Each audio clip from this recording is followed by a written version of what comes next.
So before I start today's video, I really wanted to show you guys a little bit about my handbrake setup, because I was going to make a video dedicated to installing an inline handbrake and talk about the differences in costs. So I'm going to do that right now because I never made the video and it's already installed. So inline handbrake works in line with the current brake system. So think of it like a fuel system, and in the middle of your fuel lines you've got a fuel filter. Well, instead of a filter we've got a handbrake.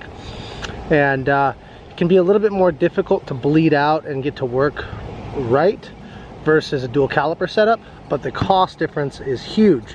So for an inline setup you can do it for right about 250, 300 bucks.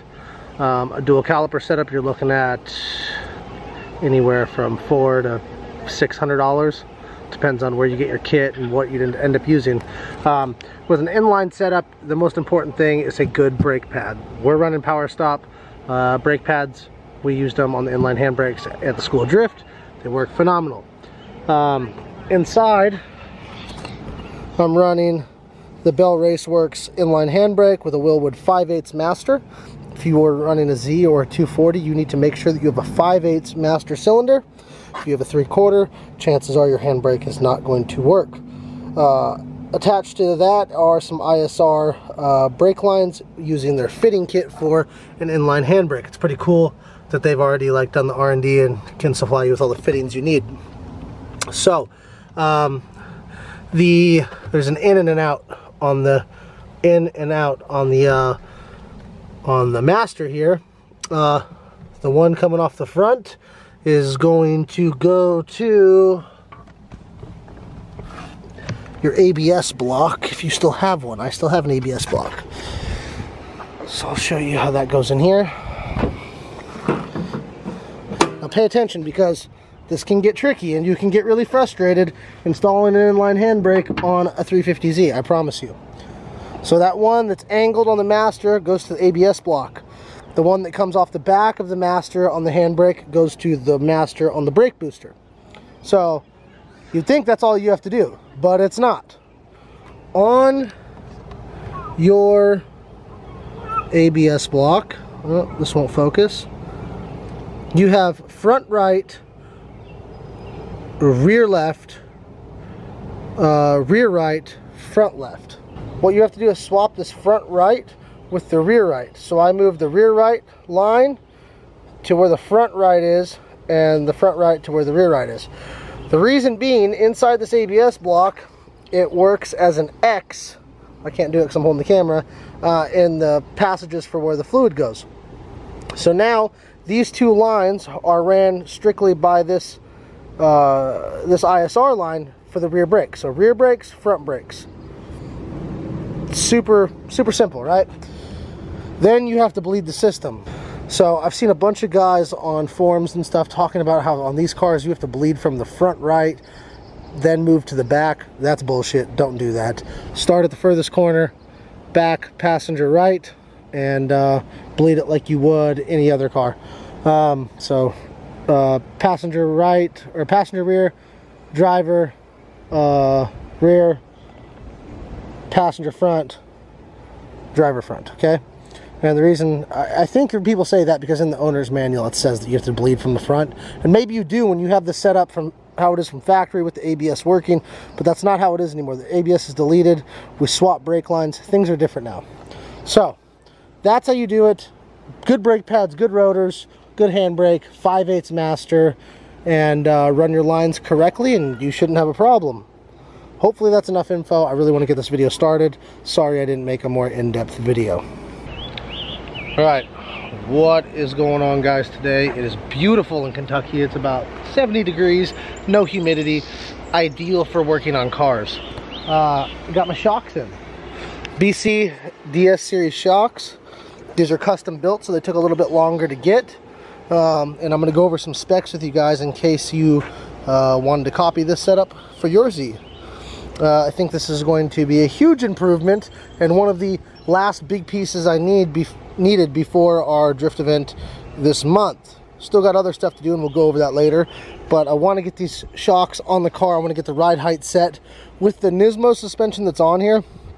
The front ride height was actually exactly where I wanted it, but the back Not okay. So we're gonna lower it a little bit. We're gonna get a lot better drivability out of the car. This should be one of the first modifications you do to your drift car. And I've been running BCs for 2 years, 3 years, 2 or 3 years, and I don't ever plan on switching to anything else. So a big shout out to BC, and let's get started. Here's our old stuff. It's gonna come off. It's not much. We're getting rid of the bucket, so now I can run my last ISR rear arm. We're going to a true coilover. That's coming out.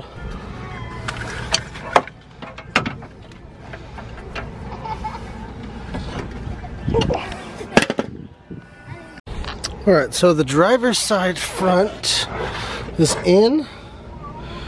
I'm not really sure what they set the ride height at when they put these together.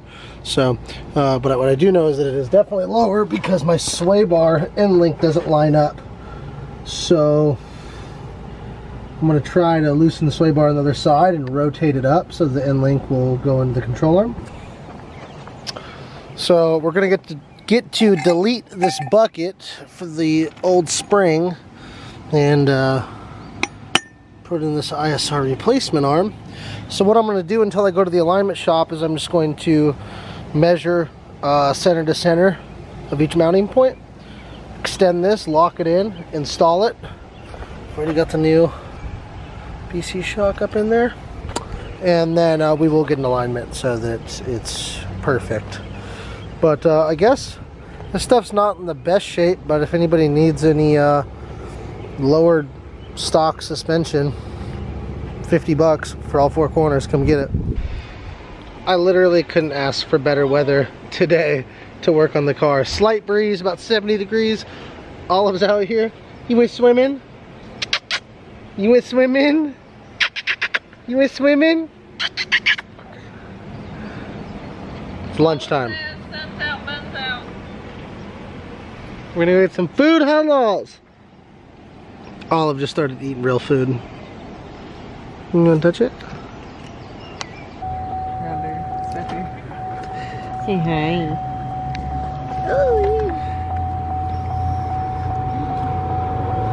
This should be the thumbnail. This is exactly what Kentucky is right here. Look how pretty it is out. Just to give you guys a little bit of insight into what life is like out here. It ain't bad, I'll tell you that. It's pretty. It is very pretty. Almost as pretty as this girl. Almost as pretty as this girl. It said she felt her top teeth. That she bit her and she felt her top teeth. Alright, everything's done under here. There we go.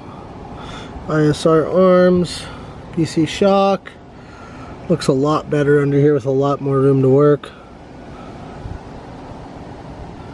So now it's time to drop this thing on the ground and see what our ride height's at just from putting them on. It should be pretty even, but we'll see if we need to adjust up or down.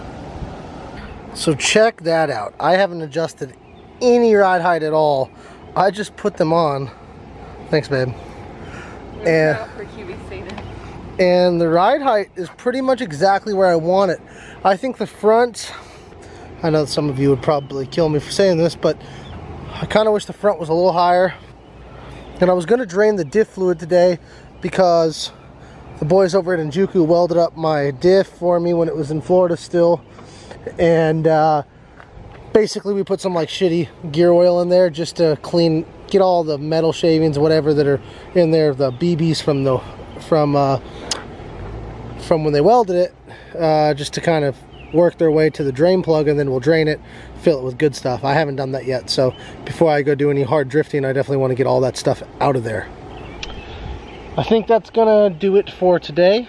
Maybe I can get Raven to come for a little ride with me. Nobody sat in my passenger seat yet, and just kind of film the ride and with the new shocks. We got the handbrake all dialed in, and yeah, very, very, very excited. Can't wait to drift this thing on a track. And I appreciate all you guys that have been keeping up with this build and watching the videos. much appreciated. I'm working on some merch right now. Not exactly sure when it's going to be good to go, but I am working on it. And if any of you guys are interested in that, leave a comment below. Thanks for watching. Peace. It's trying to flirt.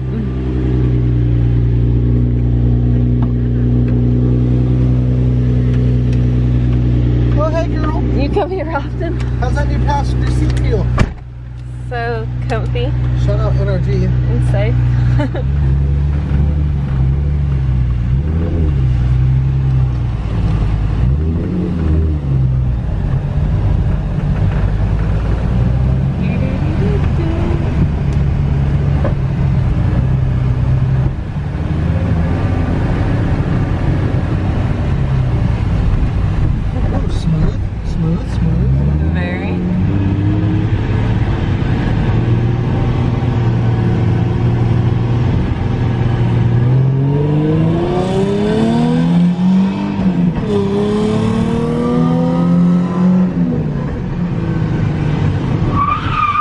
Handbrake works? This does not work. It's my climate control. Just put this somewhere.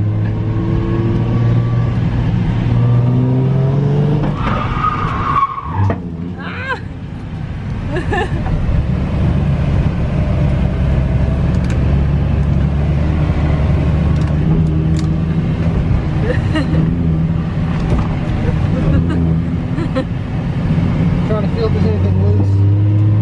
Me? I see. Oh, I see, but me in the seat.